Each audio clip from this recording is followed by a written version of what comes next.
If you're an author or plan to be one, get excited because this podcast is for you. Book Marketing Mentors is the only podcast dedicated to helping you successfully market and sell your book.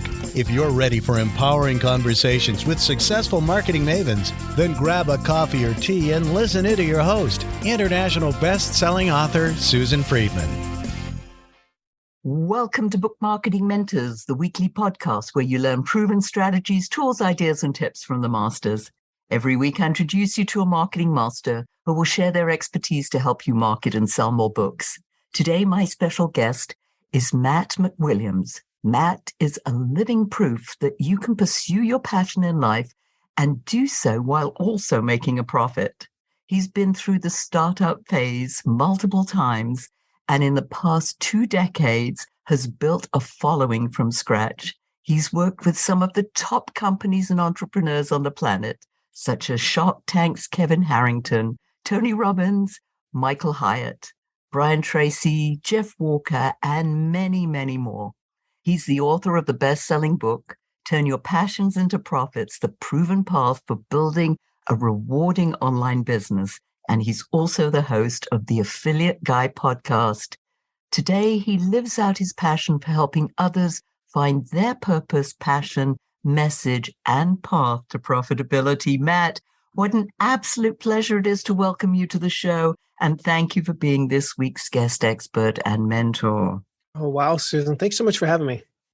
So, Matt, so many of our authors write their book because they're passionate about some area. Maybe they've overcome something or they've got a fantastic solution. But their biggest challenge comes when they need to unlock that passion and turn it into some kind of profitability, a profitable business, mixing the two. How can they do that? Where would they even go about starting this process? If you look at the title of the book, right? Turn Your Passions into Profits. It starts with the passion side, and then it goes to the profit side. And it's a step-by-step process for that. And this whole thing came about because I realized that most entrepreneurs that I know, including me, were on one of those two extremes. They were either where I was, I've been on both extremes actually, where I had a business that I loved, but I wasn't making any money. I was passionate about it. I was changing lives. I was getting these emails saying, Matt, thank you so much. You've impacted me so much. And, I learned very quickly, both my kids play, high-level soccer or football, as you guys call it. And it costs a lot of money. And for some reason, the soccer team, they wouldn't accept payment by me forwarding really, complimentary emails to them. They didn't accept all these blog comments saying nice things about me as form of payment. The mortgage company didn't take those emails as form of payment. They required money. That's where we see a lot of entrepreneurs, like they love what they're doing. They're just not making any money. And then on the flip side, they're profitable. They're making good money, but they hate what they're doing. And I've been on both of those. And this whole idea was, how do we marry both of them? How do we get the best of both worlds? And so, especially for a lot of authors, they're subject matter experts. Maybe they don't see themselves as that. They still have that imposter syndrome that says, well, gosh, who am I to write a book? I don't have letters behind my name. I'm not the world's leading expert on this subject. Who am I to do this? But they are a subject matter expert. The whole premise of the book hinges on the belief that the world needs your message. We are out there. There are people out there. There are tens of thousands of people out there, hundreds of thousands, maybe even millions of people that are waiting on your message, but we're not going to wait passively or patiently for it. We are going to move on without that message. So the question is, are you going to actually get your message out into the world? And so for me, that's what the whole book is about. We can talk about some specifics in there, of course. I know your audience is authors, so I never want to be this little tip. I never want to be one of those people who comes on a podcast and says, well, in the book, I talk about that, and then doesn't actually answer the question. I hate that. I'm like, no, just answer the question. I'll get the book, but give me the answer right now. And so it's a learning process that we can go through. Yeah. Yeah. No, I love that. And you're right. I'm not going to let you get away with that. You know that. So we'll definitely make sure it's a personal pet peeve. I hate that. Yeah. Good. I mean, just in what you said right now, the idea that they don't necessarily believe that they are subject matter experts, and that fear and that doubt that creep in, that imposter syndrome. And, I've had it many times, and it was, early on in my career that I found a book on the imposter syndrome, and I'm like, oh my goodness, it's not only me, which made me feel 1,000 times better. But also, our book isn't for everyone. Our message isn't for everyone. Yes, it might be a universal message, but you know as well as I, you can't sell to everyone. When you think about that, you think about your passion, you think about the fact that it's bound up in this book. How do we unlock that and say, hey, I need to turn this into a business? What would I even think of starting to do with that? I think a lot of it starts, and this is part of, any author's journey. I came at it from a very different perspective because I had a successful business. A lot of the people that have interviewed me have said, why in the heck did you write a book? One client will pay us $50,000 to $125,000 in a fraction of the time that it takes me to write a book. Why would you write a book? I'm like, well, because I can only help a couple dozen clients a year. I can only impact 25, maybe 35 people in a given year. We've already sold, over 5,000 books. What is the math on that? 200 times more people? No, 2,000 times more people? I don't know what the math is. It's a lot more. Yeah, 200 times in a few weeks, let alone long term. For me, I came at it from that perspective of already having the business side down. What you have to do if you don't have that, if you're coming into this, you're writing a book, and this is kind of your first foray into business and you want to turn it into long-term profits, is a lot of it starts with the mindset, Susan, of, okay, number one, books don't make that much money. Newsflash, I hate to break it to you, but even if you self-publish and get 50% of the sale price, it's $10. You're making $10 a book. I work with a major publisher. I don't even know the numbers, but I'll tell you this, it's less than $6 a book. I think we make pretty good amount on the audio book, but we don't make a ton of money on the book. So you have to think about it. Okay, how do I leverage this book into the ability to make money long term? What are the things that I can do in the book? So I'll give you a few examples. Like number one, mentioning products and services that you offer in the book itself. Do not put your products and services in the book. Don't forget to sprinkle them throughout the book. What I'll do is I'll tell a story. I'll give you a great example. And, this is like a little preview of it. In step 4 of the book, it's about converting visitors into subscribers. And I talk about how to create a lead magnet and why you need an email list. And we can dive into those things. What makes the best lead magnet, how to name your lead magnet, how to get your first 1,000 subscribers. That's what I cover in step 4. Now, unless this book were 1,000 pages long, what I can't cover is, okay, how do you go from 1,000 to 10,000 subscribers, 10,000 to 100,000? We have a course for that though. And we have stuff that has more detail. So you read the book. Here's what you can do with 1,000 subscribers. You can make $1,000 to $2,000 a month. The book can make you $1,000 to $2,000 a month.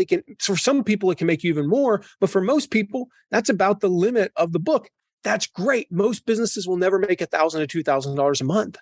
So I got you to that level. You want to up level, then you need to go learn more stuff, and that's understandable. Because I can't write a 1,000-page book. My publisher wouldn't let me. I tried to write a 500-page book, but they cut it down to 300. That's one example. Number 2, are there affiliate opportunities in the book? What are the things that you could promote, like your recommended tools? In your book, can you point them to, when you mention a tool for the nonfiction authors and you're saying, hey, currently, as of right now, the best tools that I recommend are at, and then you have like such and such, your domain name /tools or something like that. I recommend not mentioning the tools in your book because they change so much. Softwares change, things like that. Things like extended study. So one example in the book, I talk about one of my mentors who became a client, Jeff Walker. And I say, hey, I've learned a lot from him. If you want to get his full lessons, here's the link to go to. And I mention the link. Things like that, even in your bibliography or suggested reading. I don't put the books in the back of the book. I say, for my list of recommended books, you go to mattmcwilliams.com/books. I can update that in real time. So at any point in time, I can add books, remove books, et cetera, et cetera. So affiliate marketing is a great thing that takes you from making, say, $4 or $5 a book to $6 or $7 or $8 a book because you get them to purchase additional things through your affiliate link. People like recommendations. I think that's a really good point, is that the fact that you're using them and that it's almost like you're endorsing a product without mentioning the product, that you're saying, hey, you need this tool. And then they go to that link or the QR code. Do you put in QR codes? Have you used QR codes? We didn't. They seem to be a little clunky. We've tried them with some other stuff and they've been a little bit clunky. Servers not working and stuff like that. So it's just really easier to just use the domains and just say, you know what, go to this domain. They're pretty easy to remember. I will share real quick, just one other thing that we did with this book that's worked so amazingly well. I will be honest, I did it as an experiment. I really didn't think it was going to be nearly as effective. I mean, the book launched 3 days ago. Most people have only had the book for 48 hours. My mom just sent me a picture. She went to the Barnes & Noble near her and installed the book, which is like a dream come true, by the way, because it's in stores now. And so most people are just digging into the book and it's already working, where in the book I say, hey, I basically explain the outline of something that in the original version of the book, the original manuscript, there was a section that was about 10,000 words long, Susan. And my publisher, the editor's like, that needs to be 3,000. This just drags on too much. I'm like, yeah, but it's got all the details. They're like, yeah, we need to cut 30 some odd thousand words out of the manuscript to get this around 300 pages. But I really like this section. So what I did was, in order to cut that section out, was I said, here's the outline. Let me give you the first 2 steps. If you want the other 8 steps, just text me at this number and I'll send you the other 8 steps. There's no payment involved, but it sends them to a webinar, a pre-recorded webinar or a replay of the webinar, an on-demand version. And already, here we are 3 days after people even have the book in this hand, that webinar has already resulted in almost $3,000 in sales. Now, I mean, long-term, we're talking adding zeros to that. That's just 3 days in, because that thing is in like step 7 of the book. Most people are probably still stuck on step 1. There's something you can do as well, where you can set up either a domain name. We did it because we have a text platform that we use. So you text the number and it sends you to the webinar. And then in that webinar, there's an offer at the end where you can, choose to purchase additional stuff. So it doesn't have to be all paid stuff that you recommend in the book itself. It can even be free stuff that leads to paid stuff. I'm pleased that you're saying that, because so often authors are frightened to give away free stuff because they're like, oh, that's my IP, my intellectual property. I don't necessarily want to just give that away. So you're saying, yes, give it away because that can lead to something else. So you already need to know, I believe, that if I'm understanding you correctly, that there's a path.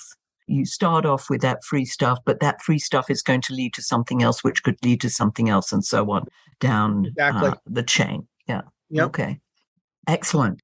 You talked about affiliate marketing, and that's something that I know we've mentioned in podcasts, but we haven't really gone into it in much detail. And I know this is an important part of your business. Talk to us a little bit more about that. First of all, let's start off with what exactly it is so people understand. I don't want to assume that they do necessarily understand what it is. So what is it?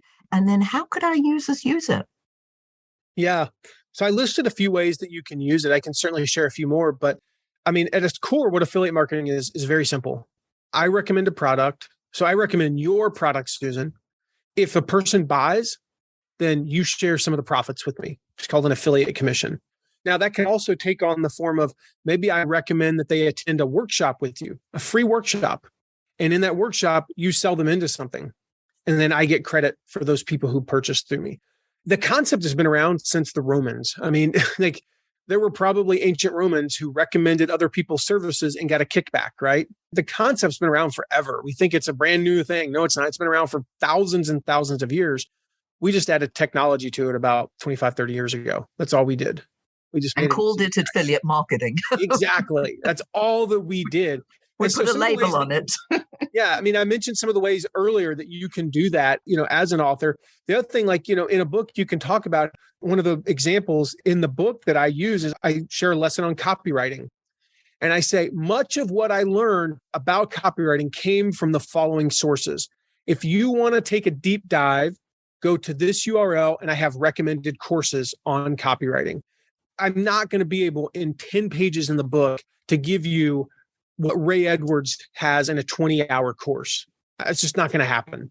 I can give you a primer. I can get you started and give you some confidence and some tools. But if you read this, this is what you're looking for with your audience. If you read this and you go, oh my gosh, this is amazing, or you apply it and you're sitting there with my book and you're on the copywriting section, you get some good value out of it. And you go, man, if this is what I got out of 10 pages in Matt's book, then my gosh, I better go get the course that he learned from and get the detailed lessons. That's one way. Another way is like, very simple, just like a casual mention. In the book, I say like one of our clients, Michael Hyatt, says in his course, 5 Days to Your Best Year Ever, parentheses, if you want to learn more about Michael Hyatt's course, go to mattmcwilliams.com/whatever, right? And it's just a casual mention. Well, 5,000 people read the book. What if only 10 people go to that link and buy? Just 10. I make $100 per person. That's $1,000. I just increased my revenue per book, if I'm doing my math right, by 20 or 25 cents. Like that's not a ton, but it's a nice little add-on, right? An extra $1,000. I mean, raise your hand if you want an extra $1,000, everyone. I mentioned earlier, like the suggested reading or, the bibliography. One example is in the book, there are some interviews. Like I don't transcribe the interviews, but I have like, as Jan Koch told me, blah, blah, blah, blah, blah. And I write out what he told me. They recommend some products in the natural course of them just talking about their stuff. They're not their own products. They're recommending other people's products. And I say, hey, if you want to learn more about those products, go to the URL I recommend in the book, and you can learn more about that. So there's just tons of ways that you can work it into your book. And then, of course, the key is then to work it into your business. Just to kind of share the brief version of that, if you think of affiliate marketing as, so the example I often give is like the affiliate donut. So the affiliate donut, Susan, is if you can picture a donut, here we are, we're doing this in the middle of the afternoon, at least my time. And so now I really want a donut.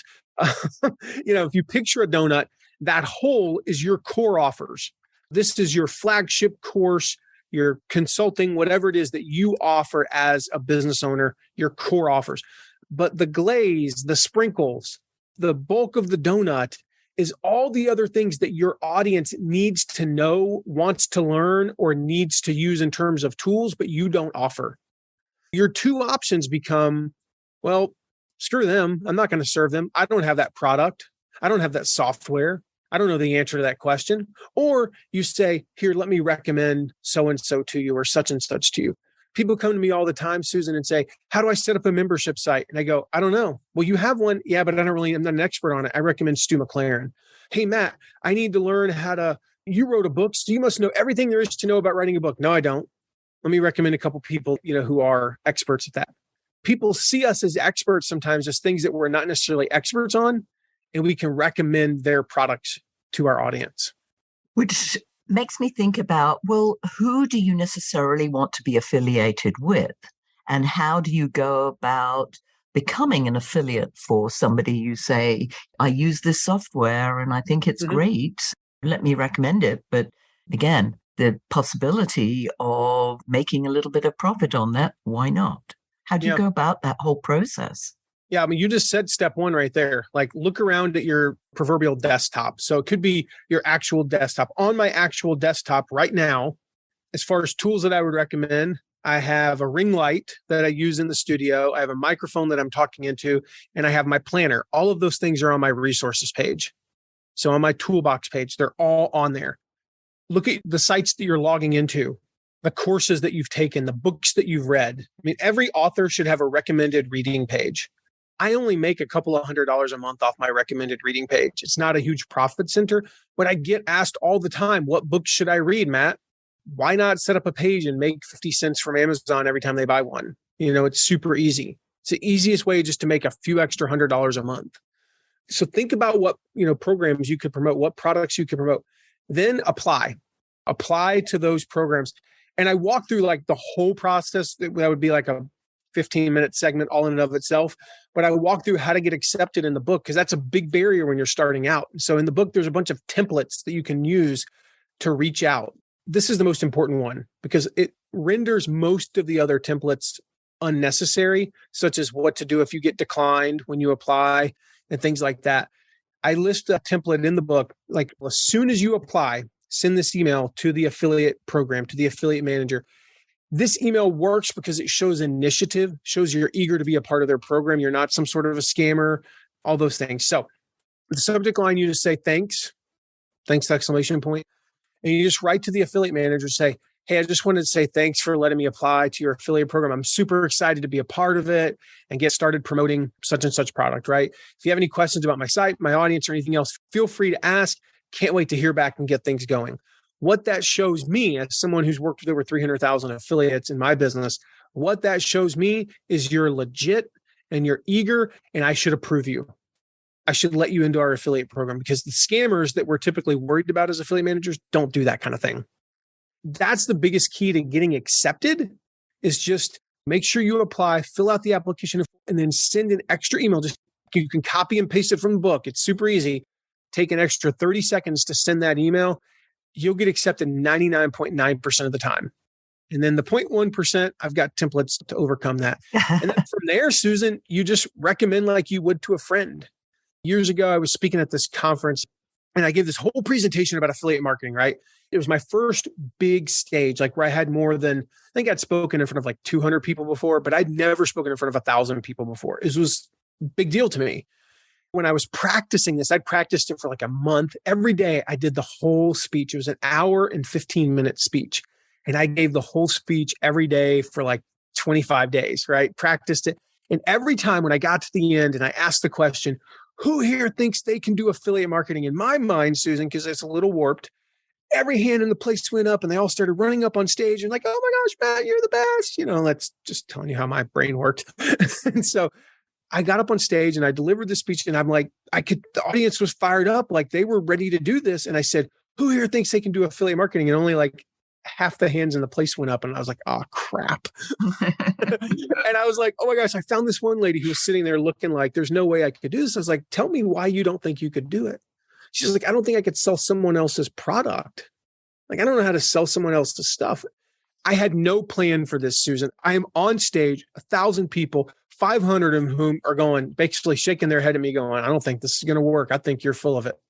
And I'm like, what do I do? And I kind of like panic. I look on stage and they had these 2 chairs for the next segment that were on the stage already. So I sat down in one of them and I said, come up here. It takes her a minute to get up there, which I needed that minute. Like it actually took her like 2 minutes and I needed every second of it because I'm like, I don't know what I'm going to do. And then it hit me when she was about halfway up and she got up and I said, tell me about your favorite restaurant.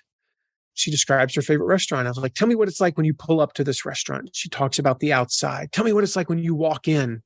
She talks about the ambiance, the decor. What's the service like? She's like, well, it feels like my water's always full, but the waiter's never in the way. The service is amazing. Last week, my husband and I went, the waiter was running outside to give us our doggy bag and I almost got hit by a car. And I'm like, wow, that's amazing service. And when she described the food, by the way, don't ever do this at 11:45 in the morning at a conference, because I could see people started, when she's describing the food, we're like Pavlov's dogs, like we're all drooling. It's like nothing short of a sensual experience. By the time she was done, I looked out to the audience. I said, who here wants to go to that restaurant? This time, every hand in the place went up. I looked at her and I said, you just did it. You just did affiliate marketing. You sold a room full of 1,000 people that you don't even know on someone else's product. You don't own that restaurant. You don't even know the owner of that restaurant. And you sold this place on that restaurant. That's all affiliate marketing is just recommending products that you believe in, services you believe in, like you would to a friend. That's it. That's a beautiful story. And it really hits the nail on the head because it's so easy. You picked the right thing. It's like, hey, a restaurant. We all go to restaurants. We've all got a favorite restaurant that we love going to, or we have a dish. And why do we keep ordering that same dish? Because we like it. Why do we like it? Yeah, I love that story. I think it's time that we let you tell us how our listeners can get the book, because I'm salivating just at the idea of I want to get and, really read the book in detail, which I apologize, I have not done yet because my copy hasn't come. But when it does, I will be, because there's so much great information there. So tell us how we can get a copy of that book and anything else you want to share with our listeners. the whole book. I mean, it walks you through step by step. There are 10 steps in the book. I would tell everybody, no matter where you think you're at, you flip to the table of contents, you're like, oh, I've got step 1 and step 2 figured out. Go through them anyway. I have had so many people, 6 and 7 figure entrepreneurs, say, Matt, I did step 1. I honestly didn't think I should. I thought it was kind of a waste of my time, but I did it. I did the exercises at the end of each chapter, and I got clear on who I serve, or I learned how to be a leader to my audience. I had one the other day who read step 4, all about creating a lead magnet. And he was like, Matt, one of the rules we have in there is it cannot take you more than 3 hours to create a lead magnet. And I tell a story about my dad in that, where I talk about how my dad had the best lead magnet of anybody on the face of the earth. My dad never got on the internet a day in his life before he passed away 17 years ago. He was like, I read that. I went to my team. This guy's doing $2.4 million a year. He said, I went to my team. I said, we need to re-engineer all of our lead magnets. And we had 4 lead magnets. So we had 8 hours, 4, that's 2 hours. We didn't even have 3 hours, Matt. We improved overnight. We improved our opt-in rate by 40%. They're going to make 40% more money this year on a chapter he didn't think he was supposed to read. I didn't write the chapter for him. I wrote it for beginners, right? But even he's getting value out of it. So it walks you through step by step on how to do that. You can get it anywhere, Amazon, it's in stores, at least in the US. We got a nationwide deal with Barnes & Noble. I just found that out yesterday. I actually got a text from my mom a little bit ago. It's in about half the stores in the US. It'll be in the other half by next week. And she sent me a picture. It's like front and center when you walk in Barnes & Noble, and it's surrounded by some of my favorite books. As an author, that text from my mom, I sat there and just stared at it for like 5 minutes. I was blown away. So you can get it pretty much anywhere, Target, you name it, online. But the best place to get it, guys, is passionsintoprofitsbook.com/BMM. That's the special link for your listeners, Susan. And when they go there and they purchase the book, there's some extra bonuses. So some of that stuff that we couldn't get into in the book itself, we give away those for extra. So there's like $500 in extra bonuses when you go through that specific link to get the book. Excellent. Thank you. So you won't pay more for the book or anything like that. The book is normal price wherever you get it. And then you just enter your information, enter your order number, and then we'll give you all the bonuses. Excellent. And I'll put that link in the show notes, Matt, so that if people are driving or mowing the lawn or exercising, doing something fun, that they can find out what that is. And Matt, as you know, we always end off our episode with a golden nugget from our guests. So what would you like to leave our listeners with? There's 2 quotes in the book that they were probably 2 favorite quotes in the whole book, and they're from other people. And I think for authors and for entrepreneurs and for really anybody who struggles with comparisons, we see all these best-selling authors like, my book will never look that good because you're self-publishing. Okay, that's fine. So the 2 quotes, the first one's from John Acuff, and he says, never compare your beginning to someone else's middle. That's really easy to do. I'm not as polished as so-and-so. Well, of course not. He's been in business for 17 years. I've been in business for 8. My website doesn't look as good. Of course not. You did it yourself and somebody else spent $55,000 on theirs. So never compare your beginning to someone else's middle. And the other one is from Stephen Furtick. He said, the reason we struggle with insecurity is because we compare our behind the scenes with everyone else's highlight reel. So all the times behind the scenes where you're beating your head against the keyboard, all the times where you're staring at a blank page, all the times when, something happens and you forget what you're writing, or you had a busy day and you don't have time to write that day, that's your behind the scenes. Stop comparing that to everyone else's highlight reel, because we've all been there. We've all done that. And we've all been through the struggles. Yeah. It's so easy to compare yourself with other people. I mean, I know when I was starting out in the speaking business, there was one woman that I absolutely adored in the National Speakers Association. I said, when I grow up, I want to be like you. And she said, no, just be like you, not me. I was like, oh, yeah. So true. I mean, I always equate it to like parenting. Nobody posts on Instagram when their kid's throwing a fit. Every parent's been told by their child, I hate you, probably. Every kid has hit their parent or done something mean to their parent. We don't post about that on social media. We're comparing that version of our child to the perfect version of their child on social media. Their child's winning a trophy and ours is sitting on a timeout. Their child must be so much better than ours. No, that's my behind the scenes. And that's their highlight reel. They're not the same thing. You can't compare them. Yeah, beautiful. Thank you. Matt, This has been amazing. I know we could speak for another hour and more on what you have to offer. Thank you. And yes, everybody get a copy of this book, Turn Your Passions into Profits. We'll put the link on the show notes. So thank you so much for sharing your wisdom. And by the way, listeners, if your book isn't selling the way you wanted or expected to, let's you and I jump on a call together to brainstorm ways to ramp up those sales. And I know you've heard from Matt, there are lots of ways to do that. You've invested a whole lot of time, money, energy, and you want to get a return. Go to brainstormwithsusan.com to schedule a free call. And in the meantime, I hope this powerful interview sparks some ideas you can use to sell more books. Until next week, here's wishing you much book and author marketing success.